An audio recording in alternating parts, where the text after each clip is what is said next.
ఆమె కొత్తగా రాజకీయ అరంగేట్రం చేశారు. తండ్రి వారసురాలిగా అధికార పార్టీ సీటు దక్కించుకొని వచ్చే ఎన్నికల్లో పోటీకి సిద్ధమవుతున్నారు. కానీ ఆ నేత కార్యాలయం దగ్గర రౌడీ షీటర్లు హల్చల్ చేస్తున్నారనే విమర్శలున్నాయి. ఆమె తీరుపై సొంత పార్టీ నేతలే అసహనం వ్యక్తం చేస్తున్నారనే చర్చ జరుగుతోంది. ఇంతకీ ఎవరా నేత? ఆమె కార్యాలయం దగ్గర రౌడీ షీటర్లు హడావుడికి కారణమేంటి? Watch ABN Andhrajyothi inside story.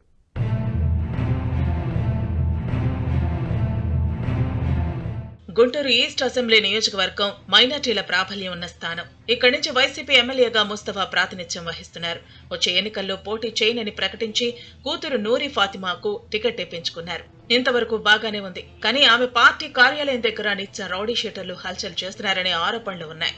ఒకప్పుడు గుంటూరులో రౌడీ మూకల కార్యకలాపాలు విచ్చలవిడిగా ఉండేవి. చంద్రబాబు పాలన పోలీసులకు ఫుల్ పవర్స్ ఇవ్వడంతో వారిపై ఉక్కుపాదం మోపి అణిచివేశారు. కానీ వైసీపీ అధికారంలోకి వచ్చిన తర్వాత రౌడీ మూకలు మళ్లీ జడలు విప్పాయి. వారితోనే వచ్చే ఎన్నికలను ఎదుర్కొనేందుకు వైసీపీ నేతలు సిద్ధమవుతున్నారనే విమర్శలు వెల్లువెత్తుతున్నాయి.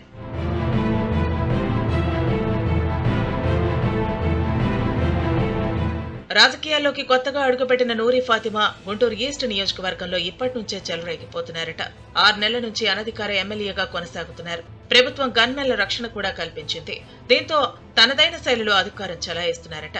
అధికారిక కార్యక్రమాలకు సైతం ఎమ్మెల్యే కుమార్తె నూరి ఫాతిమా ముఖ్య అతిథిగా ఆహ్వానిస్తున్న పరిస్థితులు ఉన్నాయి. ఈ విధంగా చేయటం అధికార దుర్వినియోగమే అవుతుందనే విమర్శలు ఉన్నాయి.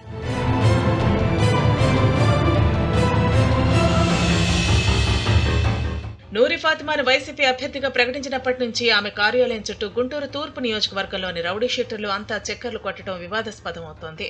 వారితో నూరి ఫాతిమా చర్చలు జరిపినట్లు ప్రచారం జరుగుతోంది. వచ్చే ఎన్నికల్లో తనకు పూర్తిగా అండగా ఉంటే గెలిచిన తర్వాత రౌడీ షీట్లు ఎత్తివేయిస్తానని హామీ ఇచ్చినట్లు ప్రచారం జరుగుతోంది. దీంతో వారంతా ఆమె ఆఫీస్ దగ్గరే హడావిడి చేస్తున్నారని చెబుతున్నారు. ఫ్యాన్ పార్టీ నేతలు కార్యకర్తల కంటే రౌడీ మూకలే ఎక్కువగా కనిపించడంపై ఆందోళన వ్యక్తమవుతోంది. మరోవైపు సిట్టింగ్ ఎమ్మెల్యే ముస్తఫా కార్యాలయం దగ్గర రౌడీ షీటర్లు కనిపించేవారు కాదని వైసీపీ నేతలు చెబుతున్నారు. ప్రతి ఆదివారం పోలీస్ స్టేషన్ కు పిలిచి రౌడీ షీటర్లకు కౌన్సిలింగ్ ఇచ్చి వారి కార్యకలాపాలపై ప్రత్యేక దృష్టి పెట్టాలి. కానీ గుంటూరు తూర్పు నియోజకవర్గం పరిధిలోని పిఎస్ లో ఆ పరిస్థితి లేదట. నిఘా కొరవటంతో వారి కార్యకలాపాలు మళ్లీ పెరిగాయనే చర్చ జరుగుతోంది. ఎమ్మెల్యే కార్యాలయం దగ్గర రౌడీ మూకలు హడావిడి చేయడంపై విమర్శలు వస్తున్నాయి. పోలీసులు అంటిముట్టినట్టుగా వ్యవహరిస్తున్నారనే ఆరోపణలు ఉన్నాయి. రౌడీ షీటర్లు ఫాతిమా కార్యాలయం చుట్టూ తిరుగుతున్న విషయం పోలీసు అధికారులకు తెలుసా లేదా అని కొందరు ప్రశ్నిస్తున్నారు. తెలిసినా ఉదాసీనంగా వ్యవహరిస్తూ అధికార పార్టీకి కొమ్ము కాస్తున్నారా అనే సందేహాలు వ్యక్తమవుతున్నాయి.